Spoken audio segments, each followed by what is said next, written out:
안녕하십니까. 동의대학교 이정훈 교수입니다. 저의 주제는 인공지능이고, 인공지능에서 딥러닝 언어 모델 기술의 동향 및 응용 사례에 관해서 강의를 시작하도록 하겠습니다. 크게 두 부분인데, 언어 모델의 동향과 언어 모델의 응용입니다. 언어 모델이라는 것은 방대하기 때문에 이 GPT, 최근 이슈가 되는 GPT를 중심으로 이야기를 풀어나가 보도록 하겠습니다. 먼저 언어 모델의 동향입니다. GPT의 설명에 앞서서 이 트랜스포머라는 이 모델을 설명을 해야 되는데, 이 트랜스포머가 2017년도에 논문으로 발표가 됐습니다. 이 논문으로 발표가 되고 난 다음에 이 인코더 부분과 디코더 부분을 나눠서 각각 발전을 이뤘죠. 그 중에서 디코더 부분을 따로 떼서 보게 되면 이 GPT라는 모델이 나타나게 됩니다.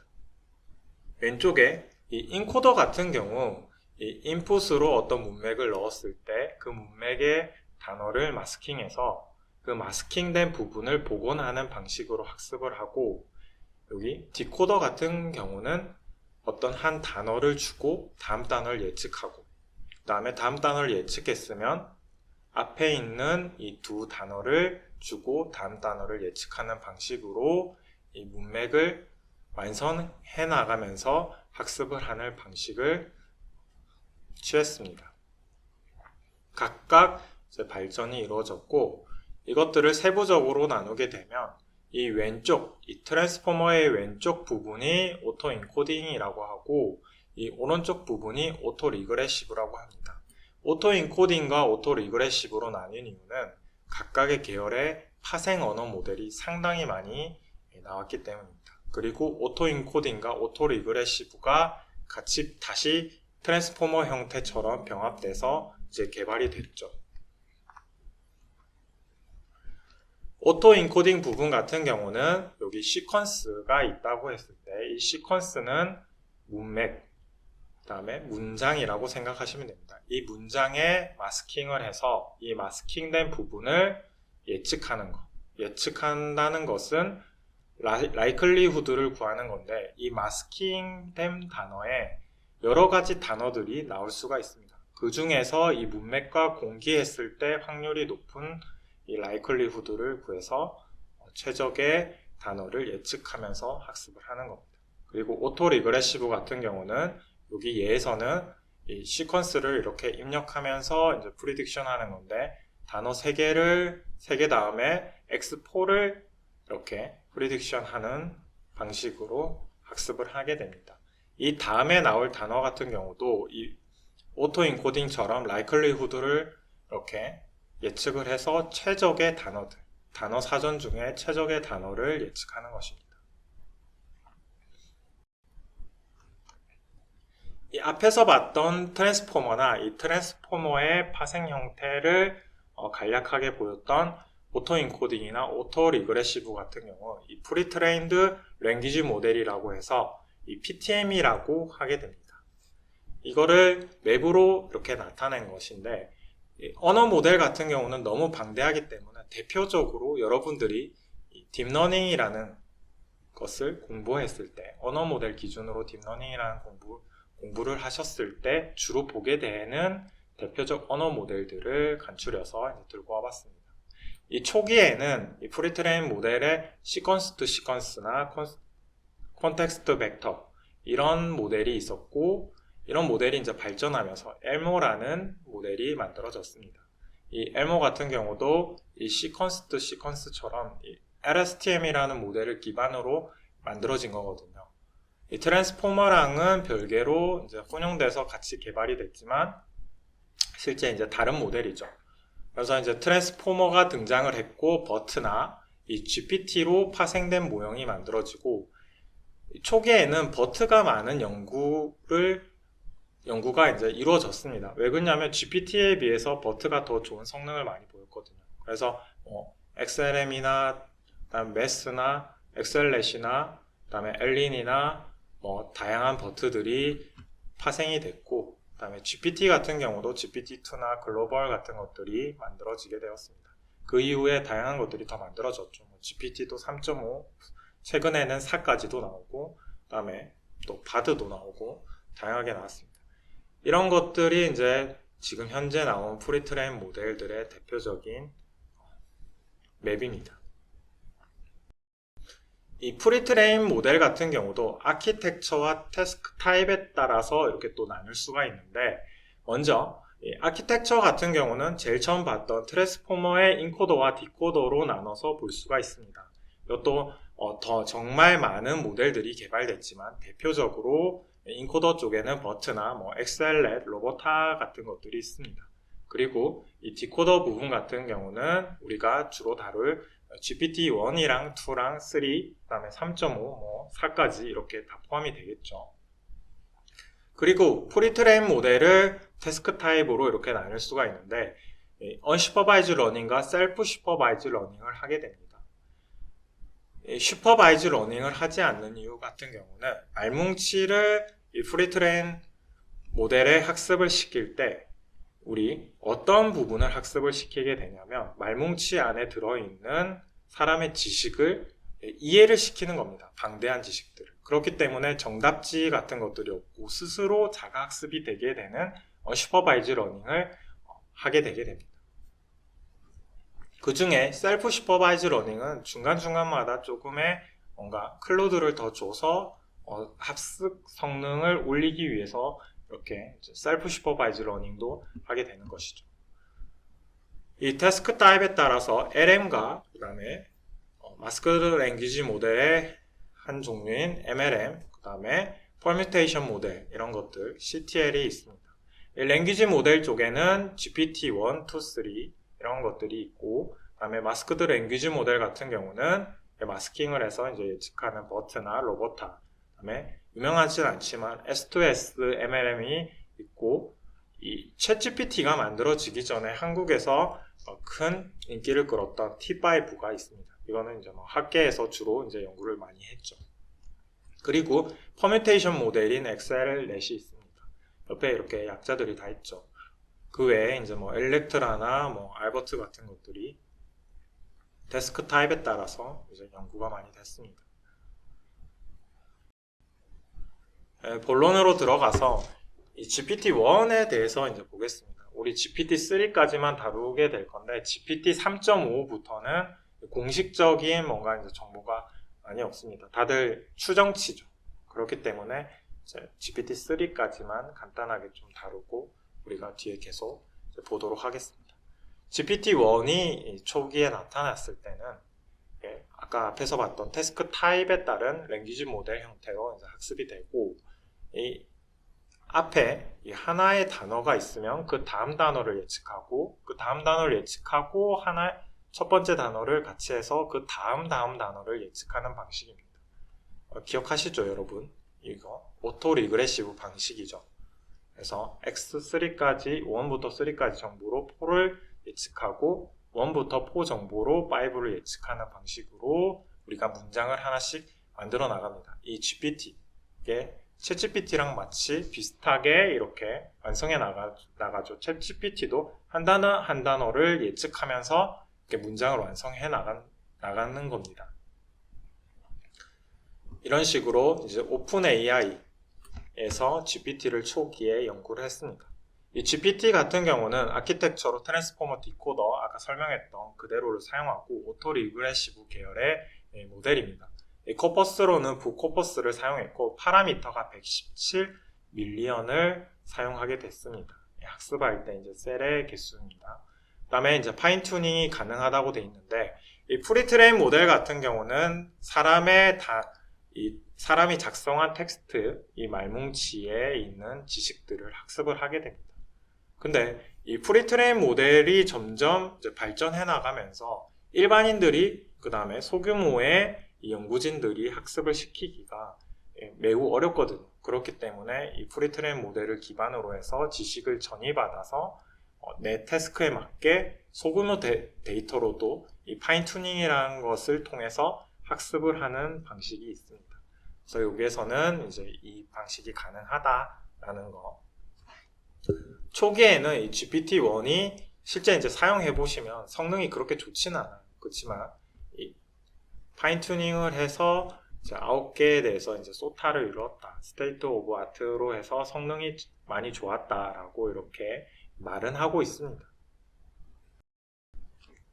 실제 사용해 보시면 성능이 썩 좋지는 않아요. 우리 허깅 페이스라고 자연어 처리 관련해서 API가 있거든요. 거기서 쉽게 이 오픈 AI에서 오픈해준 그 모델들을 이용해서 우리가 한번 사용해 볼 수 있습니다.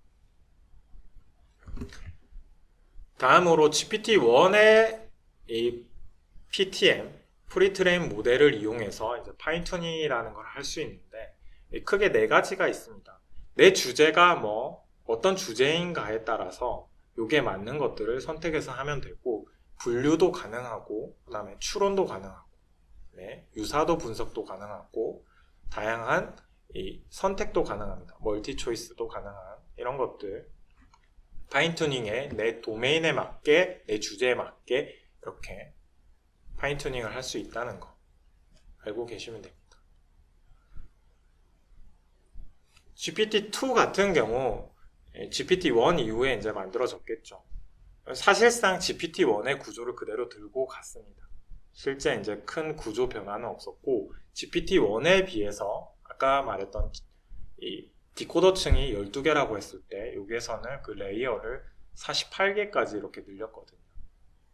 이 48개까지 확장하고 원래 1에서 117 밀리언의 파라미터를 1542 밀리언까지 이렇게 넓히고 이 텍스트, 이 코퍼스, 말뭉치도 이렇게 웹 텍스트라는 걸로 좀 더 확장을 한 것을 볼 수가 있습니다. 파인튜닝이 안 된다고 했는데 현재 이제 많은 연구자의 노력으로 다시 이제 되는 걸로 보시면 됩니다. 이것도 이제 허깅 페이스에서 여러분들이 직접 사용을 할 수 있고 이것도 나오자마자 이 파인튜닝 했을 때 7가지의 태스크에서 소타를 이루었다고 합니다. 하지만 이 GPT-2를 우리가 챗GPT 이전에 만들어졌을 때 알았을까요? 몰랐죠. 왜 몰랐을까요? 성능이 실제에서 사용할 정도로 딱히 좋지가 않았습니다. 저 같은 경우는 GPT 관련해서 이때 당시 때도 이게 만들어질 당시 때도 관심이 있었고 계속 연구를 했거든요. 그랬을 때 뉴스에도 나왔어요. 뉴스에는 이 게임 같은 데다가 이제 응용이 돼서 GPT-2가 나왔다라고 이렇게 광고도 많이 했었는데 실제 사용했을 때 그 어색함이 있기 때문에 많이 이게 이슈가 되지는 못했죠. 그리고 이제 GPT-3가 나왔습니다. 사실상 GPT-3 때부터 일반 연구자들도 이 PTM 모델을 만들어내기가 많이 힘들었어요. 이때 마이크로소프트가 판권을 들고 가면서 이 코드도 오픈하지 않았고 그래서 우리 유사 GPT-3가 이 개발자들에 의해서 만들어졌죠. 연구자들에 의해서 GPT 네오 X 이런 것들이 그런 예죠. 실제 이제 GPT-3 같은 경우는 파라미터가 175 빌리언까지 확장이 됐습니다. 아까 1542 밀리언에 비해서 상당히 많이 늘어난 것을 볼 수가 있죠.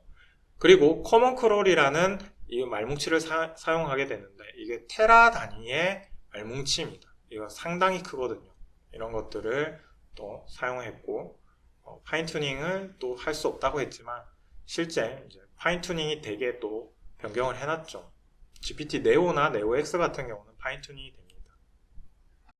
그리고 특징점 같은 경우는 이전까지는 이게 제로션 러닝을 했지만 여기에서는 퓨전 러닝을 통해 가지고 이렇게 좀 더 이제 클루를 주면서 성능을 더 올리는 실험도 진행했습니다. 보시면 파라미터가 1.3 빌리언에서 13 빌리언으로 올라갈수록 점점 이 성능, 애큐러시가 늘어나는 것을 볼 수가 있고 175 빌리언에서는 상당히 많이 애큐러시가 늘어나는 것을 볼 수가 있습니다. 그리고 이 프롬프트에다가 아무 클루도 안 줬을 때보다 하나의 클루를 주면 더 좋았고 그 다음에 더 많은 문맥을 제공했을 때 퓨전 러닝이라고 하게 되는데 이게 윈도우 10에서 100까지를 이렇게 문장을 줬다고 합니다. 그랬을 때 성능이 더 올라가는 것을 볼 수가 있었다고 합니다. 이게 뭘까요? 여러분들 챗GPT를 사용하더라도 앞에다가 질문에 더 많은 클루를 주게 되면 성능이 더 좋아진다는 거겠죠. 우리가 GPT에게 더 많은 정보를 주면 줄수록 성능이 더 좋아집니다. 이 GPT 3.5부터는 오피셜한 정보가 많이 없고 뭔가 이제 추정치들이 많기 때문에 이제 다루지는 않았습니다. 그래서 GPT-3까지 우리 보고 좀 더 생각해 볼 것 같은 경우는 GPT-3까지 봤을 때 인컨텍스트 러닝의 불확실성입니다. 이게 우리가 질문을 하고 그 질문을 기반으로 해서 이렇게 답을 냈을 때 사실 이게 정확하지가 않아요. 예를 들어서 챗GPT도 우리 다양하게 사용을 하다 보면 뭔가 정확한 정보를 안 주는 경우가 많죠. 그래서 이런 한계가 있다. 이거 어쩔 수 없어요. 이게 완벽한 그런 모델들을 만들 수는 없기 때문에. 그리고 자연어 생성의 일부 오류가 생기게 되는데 이게 지금 챗GPT 같은 경우 3.5부터는 좀 작긴 한데 이게 1이나 2 정도에서는 동일어 반복이 많았어요. 그리고 3 때까지도 이게 어떤 이 앞에 문장을 주냐에 따라서 이렇게 오류로 동일어 반복을 많이 했죠. 그리고 이게 잘 생성이 되더라도 이 질문과 모순되는 문장을 또 생성하기도 했어요. 이게 성능이 더 떨어질수록 PTM이 더 그런 확률이 더 높았겠죠. 그렇지만 이게 GPT 3.5가 되면서 이 챗GPT를 우리가 사용했을 때 그 모순점이 많이 없어지고 동일어 반복도 없고 불확실성이 많이 줄었기 때문에 우리가 사용하기에 이상하지 않아서 이렇게 많이 사용하고 있습니다. 그리고 구조적인 약점이 있게 되는데 이 순방향 모델이라는 겁니다. 우리 제일 앞에 갔을 때 이거 기억하시나요? 오토 리그레시브.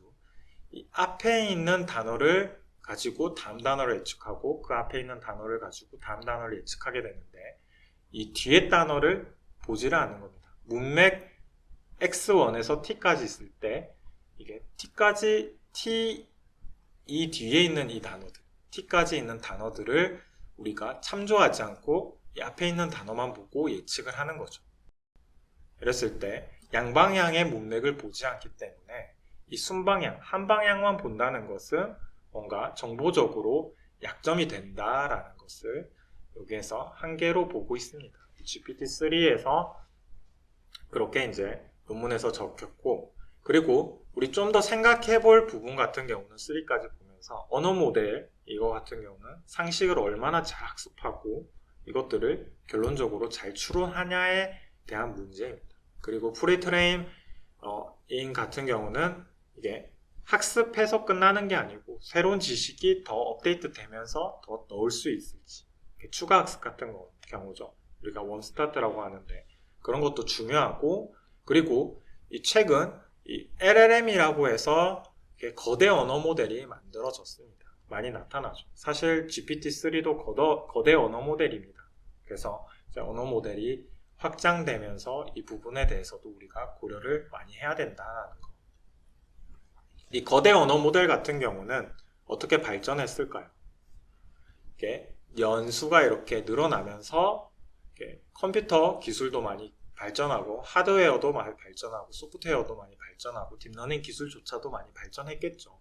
이 과정에서 이제 파라미터도 같이 늘어나면서 이렇게 더 좋은 모델이 만들어졌습니다. 초기 2018년도 초에는 GPT-1이 이렇게 만들어졌고 그 뒤에는 GPT-3까지 이렇게 왔고 그 외에도 테라 단위의 파라미터를 사용하는 모델들이 만들어졌죠. 연수가 막 이게 더 늘어나고 최신화가 되면서 이게 파라미터가 다 늘어나는 양상인데 꼭 그렇지만은 않지만 이게 뭘 보여주는 걸까요?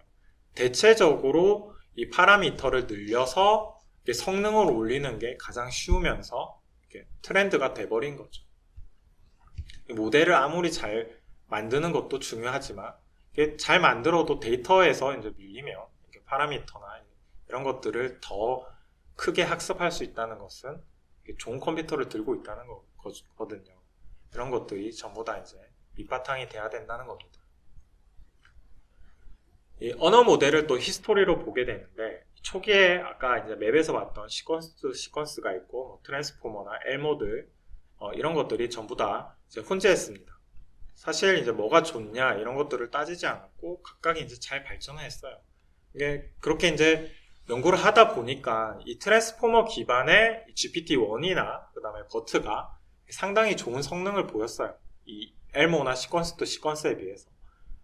그 중에서도 이 형제 모델로 GPT랑 버트가 있지만 이 버트 얘가 더 성능이 잘 나왔다. 이 초기 때는 이 생성 모형 자체가 어려웠고 난이도가 좀 있었기 때문에 이 버트에 비해서 좀 밀리는 느낌이 있었는데, 최근 같은 경우는 버트 말고 GPT 같이 생성 모형이 좀 득세하는 분위기죠. 하지만 이게 챗GPT 이전 모델들은 거의 다 이제 버트 기반의 이 모델들이 좀 많이 배출이 됐어요. 그래서 최근 같은 경우는 엘라마도 이렇게 하고, 그 다음에 엘라마도 이제 2가 만들어졌죠. 챗GPT도 3.5로 이렇게 발표했지만 4가 나오고, 팜도 지금 바드 모델인 팜2가 이렇게 업데이트 된 것을 우리는 확인할 수 있습니다. 이렇게 거대 모델이 되면서 우리 일반 PC에서는 감당하기가 힘들었어요. 이런 것들을 전부 어디에다 학습을 시킬까요? 구글의 이 클라우드 TPU를 이용해 가지고 이렇게 학습을 하고 있습니다. 클라우드 TPU 같은 경우는 버전 2나 3, 4로 해서 이렇게 발전을 했고, 이런 것들을 이용해서 이제 우리 거대 언어 모델을 만들어내는 거죠. 이제는 이게 돈이 있다고 되는 시대가 아닙니다. 이런 기술력이 받침이 돼야지 되고, 아무리 돈이 있다고 하더라도 기술력이 없으면 이런 것들을 이제 구하기가 힘들죠.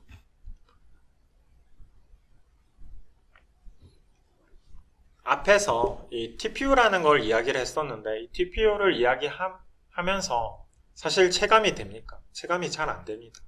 이 T5 모델이라는 것을 보면서 우리 한번 TPU에 대해서 이야기를 또 해볼 건데, T5는 뭐냐? 히스토리를 봤을 때 2019년도 10월에 만들어졌습니다. 어떻게 보면 지금 23년도인데 상당히 오래전에 만들어졌죠. 그렇지만 이 T5 같은 경우 이 정도 수준입니다. 11빌리언 정도의 이제 학습 파라미터를 갖고 있거든요. 19년도 끝쯤에 이렇게 이쯤에 이제 위치해 있습니다. 이거를 학습하기 위해서 이 TPU 버전 3를 기준으로 해서 약 한 번 학습하는데 30억이 들었고, 이게 2주가 들었다고 합니다. 우리가 이런 언어 모델을 하나 만들면 총 10개 정도를 만듭니다. 왜 그러냐면 한 번 학습한다고 해서 그게 꼭 잘 되라는 법은 없거든요. 그렇기 때문에 10개 정도를 학습해서 그 중에서 최고 좋은 거를 연구에 사용하거나 일반에 배포하거나 하는 것입니다. 그래서 대략 곱하기 10만 하더라도 300억 원 정도죠. 2주도 사실 곱하기 10이면 이게 그 10배니까 더 많이 드는 거죠. 그리고 다음으로 이제 GPT-3 학습 같은 경우 20년도에 이제 됐는데, 이 같은 경우는 아까 봤던 T5에 비해서 2배 가격이 듭니다. 60억 원이 들고, 이것도 곱하기 10 했을 때 약 600억 원이 들었다는 것을 볼 수가 있습니다. 시간도 더 2배가 더 들었죠. 똑같은 V3를 사용했기 때문에. 이거 같은 경우 600억 원이라는 가격이 일반 소기업도 못 만들 정도로 이렇게 어마어마한 돈입니다. 그렇기 때문에 이게 체감이 되시나요? 이 이전 같은 경우는 이 GPT라는 것과 T5를 이렇게 프리트레인 모델로 학습하는 거를 중점적으로 우리가 봤습니다. 다음은 이 학습이 이루어지고 난 다음에 이거를 우리가 직접 써야 되잖아요. 그런 것들을 우리 인퍼런스라고 하는데, 인퍼런스, 이 서비스 하는데 필요한 리소스를 한번 볼 겁니다. 이 GPU 메모리라고 해서 이 A100이라는 GPU가 있는데 하나당 이 80기가의 메모리를 들고 있습니다. 이게 4장이 필요하다고 합니다. 하나에 약 달러 환율로 봤을 때 1500에서 2000으로 왔다 갔다 하거든요. 2000으로 잡았을 때 약 4장이니까 8천만 원이 든다고 합니다. 이게 모델을 학습시키고 이거를 실행하기 위해서 A100 4장 약 8천만 원의 돈을 들여야지 이거를 실행할 수 있다고 합니다. GPT-3 기반 이게 한 번 사용하고 말 건 아니죠. 그랬을 때 채팅 서비스를 24시간 유지하는데 약 1억 1,600만 원이 든다고 하고 이 동시 접속자 사용해서 이제 1만 명이 지속적으로 이제 사용을 했을 때 약 334억 원, 연간 4천억이 든다고 합니다. 지금 사용하는 이제 챗GPT와 같은 이렇게 형태겠죠. 챗GPT, 그냥 GPT도 연간 4천억이 드는데 챗GPT 3.5 같은 경우는 GPT 3.5는 얼마나 들까요? 어마어마합니다. 예측도 안 됩니다, 여러분. 거대 언어 모델, 이 인퍼런스 되는 언어 모델의 스케일을 좀 더 이 네모박스를 통해서 비교를 해보면 스마트폰에 내장되는 이런 모델들이 일반적으로 10메가라고 합니다. 이 발표 자료 같은 경우도 제가 압축을 많이 했지만 100메가라고 이제 가정을 하고 다음으로 이제 비교될 게 코GPT라는 게 있는데 GPT-2랑 1을 참조로 해서 카카오 브레인에서 개발한 이 GPT입니다. 이거를 하나 인퍼런스 하는데 20기가의 GPU가 든다고 합니다. 그랬을 때 이 GPT-3를 인퍼런스 하기 위해서 약 320기가 A100 4장이 이렇게 들죠. 어마어마한 차이죠. 여기까지는 그래도 돈이 좀 있는 일반 그룹이나 이런 데서도 이제 쉽게 하게 됩니다. 그렇지만 여기 GPT 3.5부터는 이거는 정확한 수치는 아니지만 약 추정치로 800기가의 GPU 용량이 든다고 합니다. 학습 다 시키고 이렇게 실행하는데. 그리고 바드 모델인 판 모델 같은 경우도 8.9TB 이렇게 추정한다고 합니다. 어마어마하죠, 여러분. 아까 봤던 A100 기준으로 GPT-3가 이제 GPU A100 GPU 4장이 필요하니까 GPT 3.5 같은 경우는 약 10장이 필요하다고 합니다. 그냥 단순하게 계산했을 때 이 TPU를 사용하면 리소스의 0.6%를 사용해야 되고 판 모델 같은 경우는 8.9테라로 약 A100이 112장이 필요하고 TPU 버전 4 팟을 사용했을 때 7%의 리소스를 사용해야지 겨우 실행을 한다고 합니다. 여러분, 우리 일반 사용하는 RTX 기반의 이 GPU 같은 경우는 일반 PC에서 총 4장을 이렇게 연결할 수 있습니다.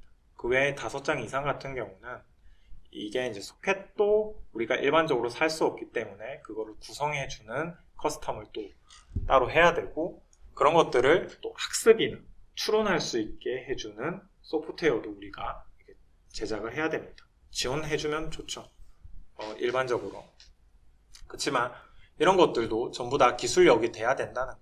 112장이 단순하게 꽂혔다고 이게 실행이 되는 게 아닙니다. 대단하죠. 최근 이 거대 언어 모델 관련해가지고 2023년도에 인공지능과 자연어 처리 쪽의 탑 컨퍼런스인 ACL 2023에서 딥러닝의 대가라고 하는 제프리 힌튼 교수님께서 4가지 이야기를 했습니다. 그거를 좀 갖고 왔는데 먼저 이제 다음 단어를 예측하는 방식의 언어 학습에 포함된 의미를 생각했을 때 이렇게 하는 학습이 적합하다고 이야기를 합니다. 뭐겠어요? 다음 단어를 예측하는 방식이 아까 말했던 디코더 기반의 GPT 학습 방식이죠. 챗GPT 같은 경우 우리 생각했을 때 우리 옛날부터 인공지능이라는 걸 생각하면 뭔가 이제 질문을 하고 거기에 대해서 완벽한 답을 자기 스스로 이제 만들어주는 거겠죠. 그런 방식이 지금 GPT와 유사하다. 앞으로도 이제 GPT가 이제 이렇게 언어를 패턴을 학습하고 하는 게 적합할 거다라는 걸 이야기하고 그리고 거대 언어 모형이 이때까지 뭔가 오류가 나거나 뭔가 표현을 잘못하면 환각이라고 하는데 이런 것들이 아니고 이제 작화라고 표현해야 된다라는 겁니다. 환각이라는 것은 사람의 언어를 학습하고 거짓된 정보를 제공하는 건데 실제 이제 GPT 기준에서는 잘 만들었어도 사람에게 거짓말을 따로 하려고 의도는 없었기 때문에 어떻게 보면 이제 이걸 창작이다. 그렇기 때문에 이거는 작화라고 표현하는 게 맞다라고 여기에서 이야기를 하게 됩니다. 세 번째 같은 경우는 이 거대 언어 모델, 이 라지 랭귀지 모델의 한계를 극복하기 위한 하드웨어가 진화되어야 된다. 실제 이제 인퍼런스를 했을 때 하드웨어의 그 저장 공간이 무너지게 되면 우리 언어 모델에 인퍼런스 할 수 있는 그 정보가 다 사라지게 됩니다. 그렇기 때문에 지식을 잘 보존하고 지식을 잘 추출할 수 있는 하드웨어의 진화가 필요하다. 그리고 마지막으로 네 번째는 초지능의 등장이 있을 것이다. 사실상 제가 생각했을 때는 챗GPT가 초지능의 시작을 알리지 않았을까 생각합니다. 하지만 여기에서 말하는 거는 이 초지능에 가기 위해서는 언어뿐만 아니고 사람이 표현하는 다양한 방식들을 동시에 다 학습을 해야 된다. 예를 들어서 이미지, 그 다음에 말, 그 다음에 비디오 같은 것들이죠. 이런 것들이 이미지 모델, 비디오 모델, 음성 모델 같은 것들이 텍스트 모델과 전부 합쳐져서 같이 이게 공기가 돼서 모델을 만들어야 된다. 이런 것들을 우리는 멀티모달이라고 합니다. 이런 연구가 이제 앞으로도 많이 이루어지겠죠. 그리고 제가 소규모 연구 및 개발 방향에 대해서 우리가 좀 생각해 볼 게 있는데, 우리 거대 언어 모델을 보면서 막연하게 이제 두려움만 있고, 야, 이거 이렇게 보니까 우리는 더 이상 하면 안 되겠구나, 이런 생각에 그치면 안 됩니다. 그랬을 때 우리가 생각해 볼 만한 것은 이 GPT의 아키텍처를 그대로 이용해 가지고 우리만의 사전학습 모델을 또 개발하는 겁니다.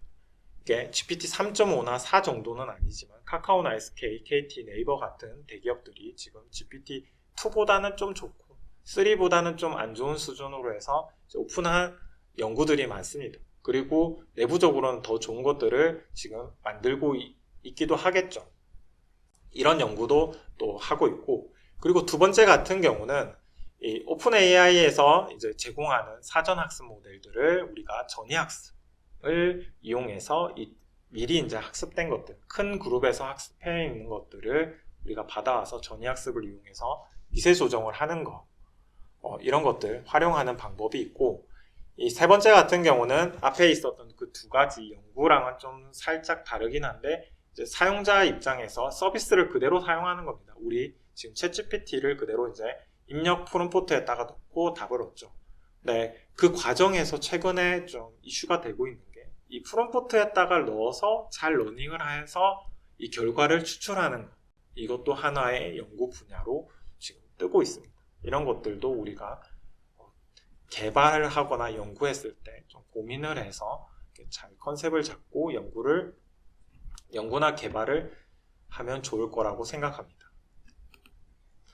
다음으로 세계에서는 뭐 어떤 흐름을 갖고 있을까요? GPT-4 같은 경우는 현재 언어 모델만 이렇게 학습되어 있지 않습니다. 이미지도 같이 학습되면서 멀티모달로 가고 있습니다. 이런 것들을 이용해서 생성형 인공지능이 발전을 하고 현재 이런 규모를 갖고 있지만 137억 달러, 앞으로도 무한정 이렇게 발전할 거라는 예측을 하고 있는 것이죠. 그러면 국내는 어떨까요? 국내 같은 경우는 이 AI 기술 도입 및 계획 단계에서 애로사항을 봤을 때 일반적으로 기업들이 거의 반절이 적합한 기술 보유한 인력을 고용하기가 힘들다고 합니다. 이 말이 즉슨 인공지능 기술자들이 많이 필요하다. 어떤 기술자냐? 우리가 API를 사용해서 이 서버에 넘기고 리스폰스 받는 그런 간단한 코딩을 하는 게 아니고 앞에서 말했던 첫 번째와 두 번째에 있는 이 모델 자체를 PTM으로 학습을 하거나 그 학습되어 있는 것들을 갖고 와서 뭐 파인튜닝이라도 하고 모델을 조금 바꿔서 더 성능을 올리는 그런 개발자들을 말합니다. 그렇게 해서 우리 회사의 시스템이나 우리 연구소의 시스템에 맞게 이렇게 튜닝을 해서 탑재를 할 수 있는 그런 능력이 있는 개발자 인력이 부족하다 이거죠. 우리나라에서 이런 연구를 하는 회사들은 다음과 같이 있습니다. 챗봇 시스템이나 이미지, 그 다음에 텍스트, 오디오, 3D, 비디오, 데이터 앤 솔루션까지 이렇게 이제 포진해 있습니다. 다음으로는 언어 모델의 응용에 대해서 우리 한번 보도록 하겠습니다.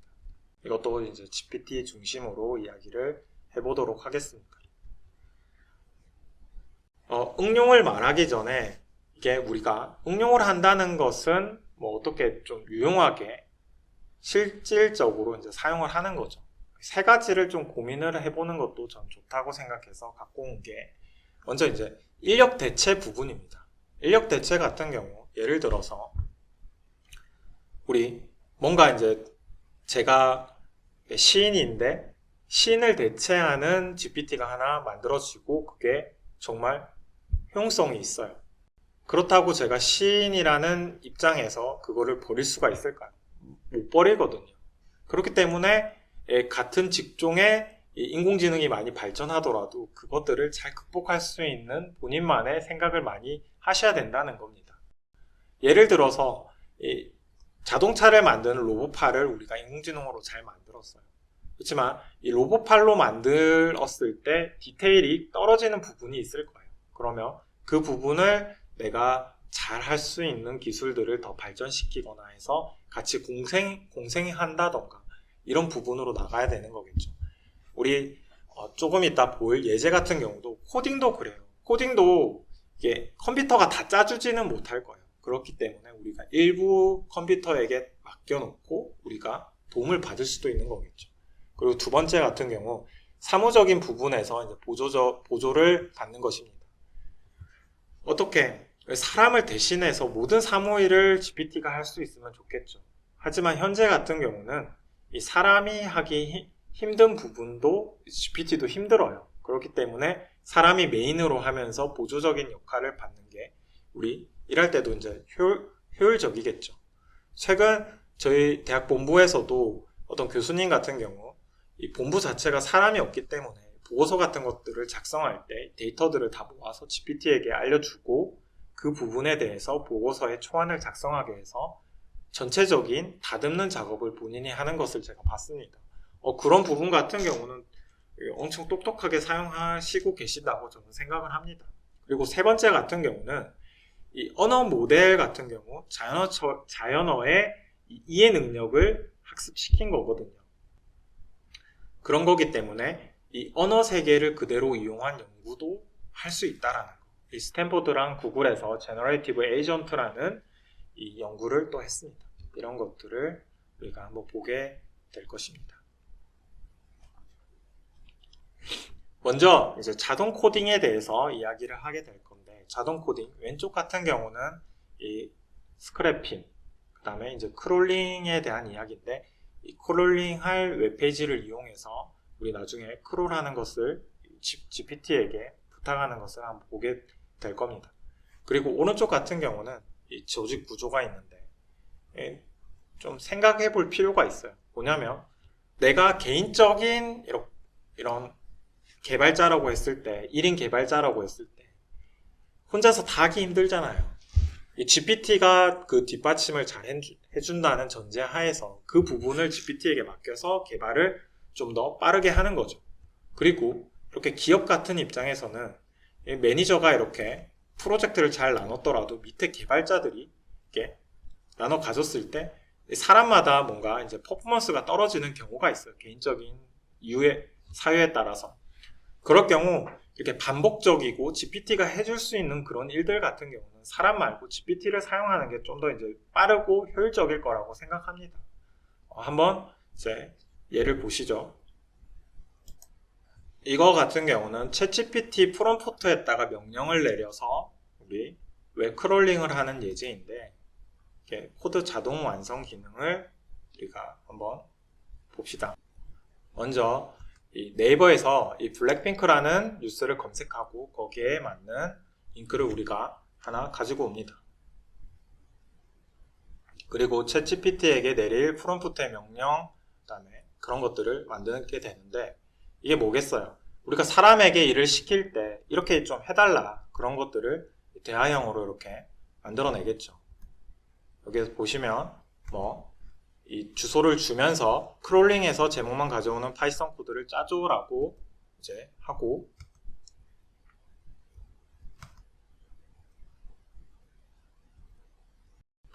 챗GPT에게 그대로 명령을 내립니다. 그러면 이렇게 만들어줍니다. 자동으로 만들죠. 핵심적인 게 사람이 수정하지 않고 그대로 파이참에 실행을 하게 됩니다. 이렇게 집어넣어서 실행을 하죠. 했을 때 제목만 나오는 게 보실 수 있습니다. 이 제목 이 부분. 근데 명령어 부분에서 제목만 이렇게 스크롤링해서 코드를 짜줘라고 뭔가 시나리오를 유도한 것 같은데 이 사람 간에도 이제 대화가 잘못되는 경우가 있잖아요. 그럼 우리가 챗GPT에게 또 잘못될 수 있기 때문에 피드백 같은 것도 사람에게 하듯이 GPT에게 할 수 있다 이거죠. 그래서 GPT에게 제목 텍스트를 한 개만 아니고 전체 다 갖고 와줘라고 이렇게 제 명령을 내립니다. 그러면 GPT가 이렇게 완성을 시키고 이것도 이제 수정 없이 그대로 이제 붙여 넣었을 때 다음과 같이 이제 잘 스크래핑 해오는 것을 볼 수가 있습니다.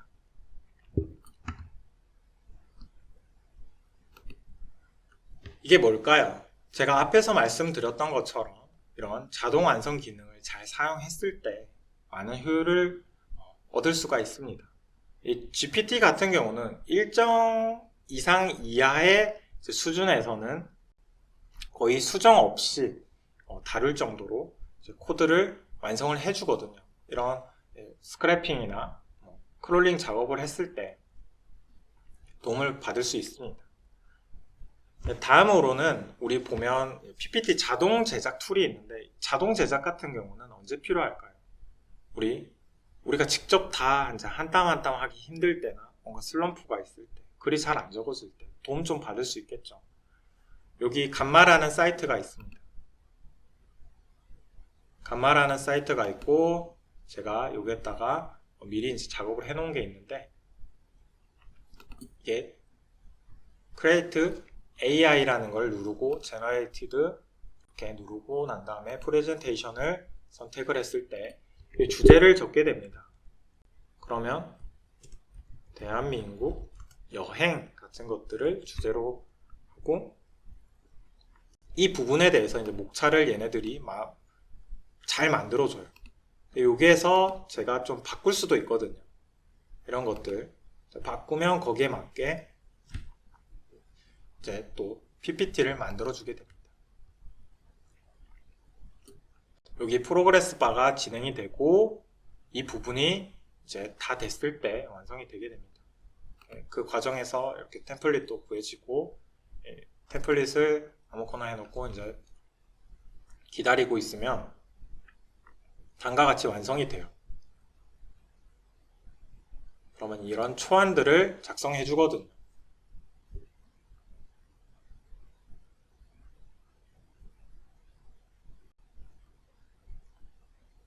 이런 식으로 이제 PPT 자료들을 만들어 줍니다.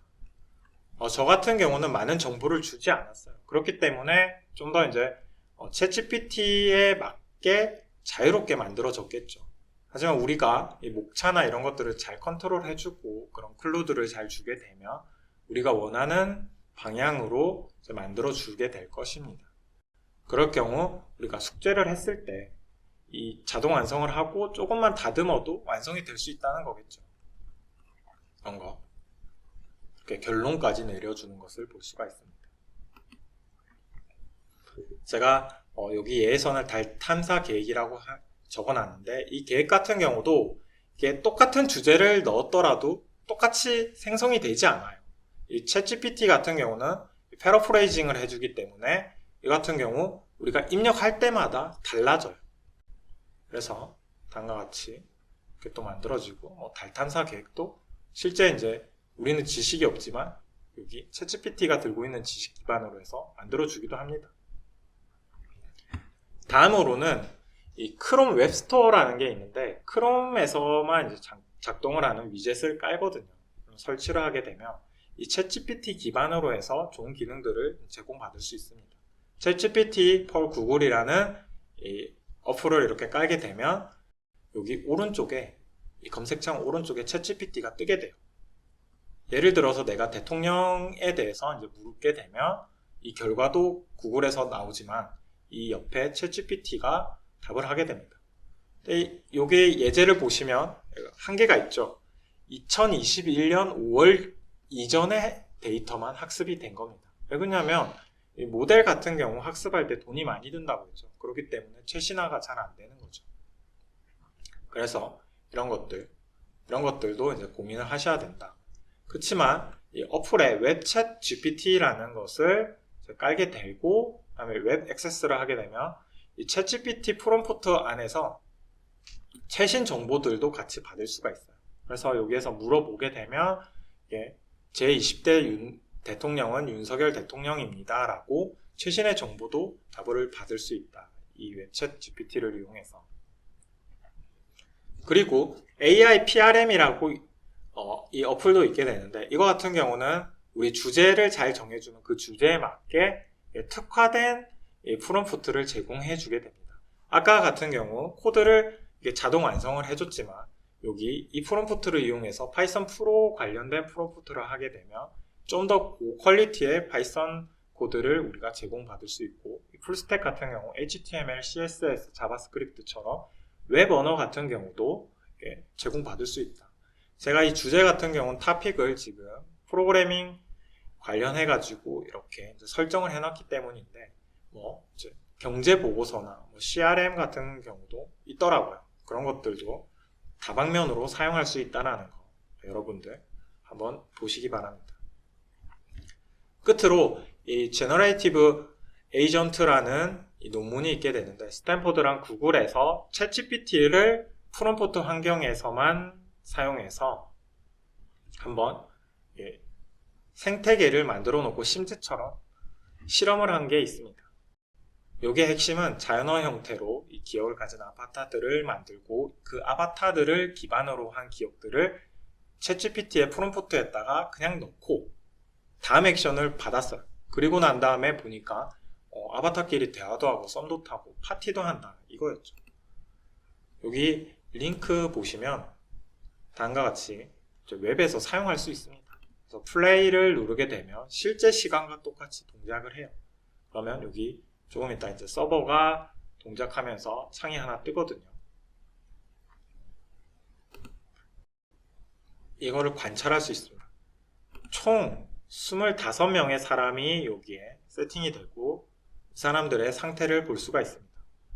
이 사람 보니까 씻고 있네요. 제 예를 이 사람은 여기에서 실제 이제 활동을 하고 있고 옷을 또 고르고 있죠.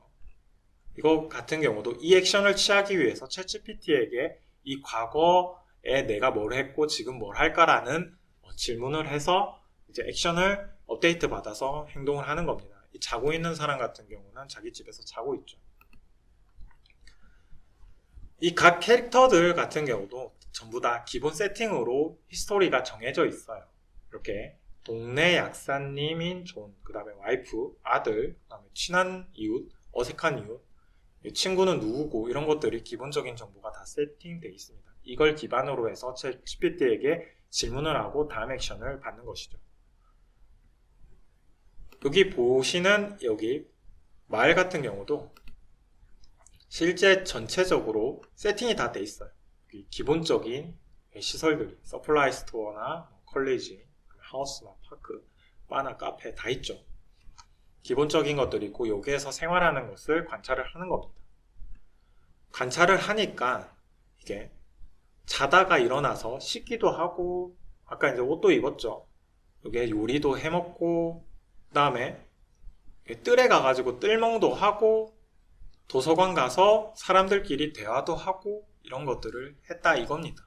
이 대화를 하게 되면 대화 히스토리에다가 다 남아서 나중에 그걸 기반으로 해서 챗GPT에게 다시 액션을 묻게 됩니다. 이런 질문, 이런 행동들 로그도 남고 이런 대화 같은 경우도 다 남게 됩니다. 여기에서 좀 핵심적으로 볼만한 것들이 몇 개가 있었는데 여기 같은 경우 2월 14일 날 오후 5시에서 7시까지 카페에서 발렌타인데이 파티를 할 거라고 이사벨라가 사람들을 초청했어요. 초청한 것까지는 그럴 수 있는데 이 샘 같은 경우 이 제니퍼에게 재초청을 했다. 이 초청도 확산을 하는 것을 보여줬고 실제 시간과 비슷하니까 2월 14일에 5시에 이 연구진들이 카페를 가서 한번 보니까 이 사람들이 모였더라. 실제 이제 파티를 했다 이거죠. 이런 커뮤니티 활동도 하는 것을 볼 수가 있었습니다. 이런 것들을 어떻게 할까요? 이 주변 환경과 이런 아바타들의 대화랑 모든 것들을 이제 기억한 채로 이 기억들을 또 추려내고 이게 중요한 것들만 이게 다음 액션에 반영을 하게 됩니다. 모든 것들을 다 넣으면 구구절절하거든요. 이 과정에서 미래 계획과 과거 해결을 반복적으로 챗GPT를 기반으로 해서 하게 되고 액션을 계속 해나가는 거죠. 보게 되면 이 과거 기억들을 전부 다 이제 웨이트 순으로 해서 이렇게 수치화해서 이제 중요도를 나누게 됩니다. 이런 히스토리, 메모리 스트림이라고 하거든요. 이 스트림에 있는 정보들을 다 이제 챗GPT에게 주는 게 아니고 일부 중요한 것들을 제공해서 다음 액션을 취하는 거죠. 이 연구를 하면서 좀 문제가 됐던 부분 중에 하나가 액션에 대한 계획을 짜면서 에디린이라는 애가 이렇게 점심을 먹을 때 우리 GPT는 프리트레인 모델이기 때문에 일반적인 것을 학습을 하게 됩니다. 일반적인 것 같은 경우는 우리 점심을 먹거나 그런 거겠죠. 점심은 일반 사람들이 12시에도 먹는 사람이 있고 12시 반에도 먹는 사람이 있고 1시에도 먹는 사람이 있다고 합니다. 그랬을 때 이 일반적인 자연어를 학습한 챗GPT는 전부 다 밥을 먹였다고 해요. 이런 것들도 이제 결정을 해서 컨트롤을 해야 됐다는 거. 이런 게 이제 제너레이티브 에이전트에서 봤던 핵심적인 내용입니다.